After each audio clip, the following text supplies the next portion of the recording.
नमस्कार दोस्तों, कैसे हैं आप लोग।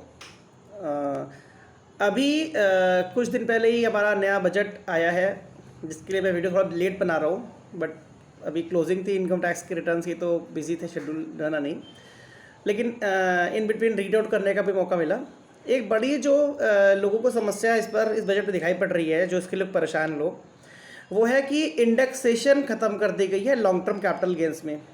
ओके, समझाना चाहूँगा इंडेक्सेशन क्या होती है। इंडेक्सेशन टाइप ऑफ एक रेट लिस्ट होती है, चार्ट होता है जो गवर्नमेंट आपको इशू करती है, जिसमें महंगाई के हिसाब से गवर्नमेंट हर चीज़ की एक इन्फ्लेशन रेट डाल रही होती है किसी कैपिटल गेन के लिए, ठीक है ना। तो मान लेते हैं कि हमारे पास में एक कोई चीज़ 100 रुपये की हमने परचेज की थी, ठीक है ना। और आज की तारीख में क्या हुआ, एक 10 साल बाद हम उसको बेचने आ रहे हैं, तो इट इज़ कॉमन कि हमें 100 रुपये की 100 रुपये वैल्यू नहीं मिलने वाली है। हमारी वैल्यू जो है वो कुछ उसकी कॉस्ट बढ़ चुकी होगी ना, ज़मीन के केसेस में नॉर्मली, कि जो ज़मीन हम पहले जो 100 की ले रहे थे, आज हमको 150 की मिल रही है, पॉसिबल है ना। तो गवर्नमेंट ने इसका रेट बना दिया अपना कि हाँ, वो मानती है कि उसकी वैल्यू इस दर से बढ़ी होगी, जो भी उनका रेट होता है, ठीक है।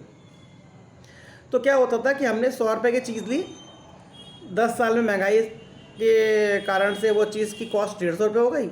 आज हम 200 के बेच रहे हैं, तो मेरा जो एक्चुअल प्रॉफिट है वो 150 रुपये जो है वो कॉस्ट मान ली जाएगी और सेल मान ली जाएगी, एक्चुअल सेल। तो क्या होगा, हमारा डिफरेंस जो है 50 रुपये का रहेगा, उस पर हमको 20% टैक्स पे करना होता था। ओके, अभी गवर्नमेंट ने क्या किया कि ये जो महंगाई की दर जो आपको इंडेक्सेशन के थ्रू एक रिलीफ मिलता था, वो खत्म कर दिया। इनका कहना है कि आपने चीज़ अगर 100 रुपये की ली थी और आप 200 की बेच रहे हो, तो बस जो डिफरेंस है सेल और परचेस का, वो पूरा का पूरा प्रॉफिट है। बस इन्होंने क्या कर दिया कि रेट जो था वो कम कर दिया। जो पहले के टाइम पे रेट 20% था लॉन्ग टर्म कैपिटल गेन का, वो अब 12.5% कर दिया गया है। अब सेम सिनेरियो में देखते हैं, तो अभी क्या हुआ, मैंने जो चीज़ 200 की बेची, 100 की परचेस की थी, है ना। तो अब मेरे पास प्रॉफिट आ रहा है 100 रुपये का, जिसमें 12.5% के हिसाब से यानी 12.5 रुपये मेरा लॉन्ग टर्म कैपिटल गेन बन जाएगा। पहले 10 बनता था, अब 12.5, तो टेक्निकली मेरा 12.5 में 2.5 रुपये का लॉस होने लगा। जब इस पर ज़्यादा हल्ला हुआ तो गवर्नमेंट ने इसको कंपनसेट करने की कोशिश की, गवर्नमेंट ने इसको थोड़ा रिलीफ दिया है। अब गवर्नमेंट ने क्या बोला है कि आप अगर ऐसा कर रहे हो, तो जिन्होंने भी 23 जुलाई 2024 के पहले परचेजिंग की थी, उनको इंडेक्सेशन का बेनिफिट तो नहीं मिलेगा, लेकिन एक रिलीफ मिल जा रही है कि इस प्रेजेंट केस में मेरा न्यू बजट के हिसाब से 12.5 टैक्स बनता था, ओल्ड के हिसाब से 10 बनता था, ठीक है ना। तो अभी जो 2.5 रुपये है, ये मेरे को रिलीफ मिल जाएगा। मुझे एक्चुअली पेमेंट जो टैक्स का करना है वो 10 रुपये ही करना है, ये 2.5 रुपये रिलीफ मिल गई है। तो ये एक चीज़ जो है थोड़ा सा एक राहत मिली है हम लोग को। एक समस्या लेकिन इसमें है जो अभी डिस्कशन में नहीं आई है, वो ये है कि अगर मुझे सेम केस में मैंने एक पहले ज़मीन ली थी 100 रुपये की, और महंगाई भत्ता लगा के वो 150 रुपये की हो गई। अब मैं उसका सेल कर रहा हूँ 120 रुपये की ही, तो ओल्ड रिजीम में मेरे को 30 रुपये का घाटा हो रहा है।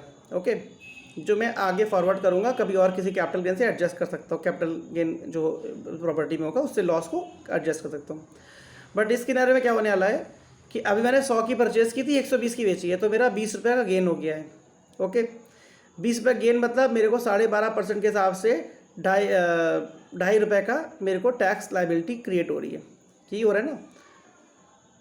अब आप देखोगे अगर कि ओल्ड सिनेरियो में ज़ीरो टैक्स बन रहा है, बल्कि लॉस बुक हो रहा है, नए में हमें टैक्स पे करना पड़ रहा है। तो गवर्नमेंट ने खाली इतना कर दिया कि ठीक है, आपको जो ज़ीरो टैक्स लाइबिलिटी बन रही थी, ज़ीरो ही रखेंगे, बट जो लॉस का बेनिफिट था आपका, वो रिपील कर दिया, वो आपको नहीं देंगे, वो डेड हो गया आपका एक तरीके से। तो ये एक नुकसान है उन लोग को जो प्रॉपर्टी बहुत महंगी नहीं बेच पा रहे हैं, या जो जिनको क्या है कि बहुत अच्छे अट्रैक्टिव रेट नहीं मिल रहा प्रॉपर्टी के महंगाई के हिसाब से, जिनकी प्रॉपर्टी लेट से आपने बहुत इन्फ्लेटेड रेट पे ले ली थी पहले, अब उसको बेच रही हैं, तो आपको ये बेनिफिट जो है वो नहीं मिल पाएगा। बाकी ठीक है, जैसा भी प्रोविजन आएंगे या इसमें आगे सुधार होंगे पता लगता रहेगा। आगे की जानकारियों के लिए हम कोशिश करेंगे आपको अपडेट करने की। कोई क्वेरी क्वेश्चन हो तो हमसे आप पूछ सकते हैं मैसेज के through. Thank you and bye.